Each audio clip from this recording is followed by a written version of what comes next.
पन्हाळगडाच्या उत्तरेकडील पायथा परिसरात एक मादी बिबट्या आणि 2 बछड्यांचा वावर होता.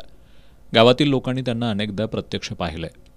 काल गुरुवारी आपटीपैकी सोमवार पेठेच्या भरवस्तीत एका बछड्याचा मृतदेह आढळून आला. या मृतदेहाचं शवविच्छेदन केल्यानंतर त्याचा मृत्यू दुसऱ्या बछड्याच्या हल्ल्यात झाल्याचं निष्पन्न झालंय. यानंतर कुटुंबापासून विभक्त झालेला दुसरा बछडा बिथरला असून त्यानं परिसरात धुडगूस घातलाय.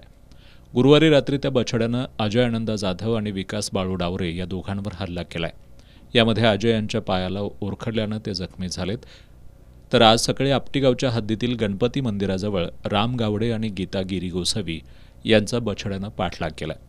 दुपारी जयवंत गोविंद डावरे यांच्यावरही त्यानं हल्ला केला. या बिथरलेल्या बछड्याचा वनविभागानं बंदोबस्त करावा अशी मागणी स्थानिकांमधून होतीये. सकाळी आमच्या इथं वाघाचं पिल्लू मरून पडलं. ते पासून वाघाचं दुसरं पिल्लून एक वाघेन जनावरांच्यावर आणि माणसांच्यावर अटॅक करते आणि ह्याचा लहान मुलं वगैरे गावात किंवा लोक रानात जातात, त्यांना धोका होऊ नये म्हणून फॉरेस्ट खात्याने त्याच्यावर बंदोबस्त करावा अशी आमच्या ग्रामस्थांची मागणी आहे. दरम्यान बचाव पथक ड्रोनद्वारे बछड्याचा शोध घेत आहे. पन्हाळा परिक्षेत्राचे वनाधिकारी अजित माळी यांच्या नेतृत्वाखाली सुरू असलेल्या या शोध मोहिमेत वन्यजीव बचाव पथकातील सहवनपाल सागर पटकारे, वनरक्षक संदीप पाटील, पोलीस पाटील रघुनाथ बुचडे यांनी सहभाग घेतलाय.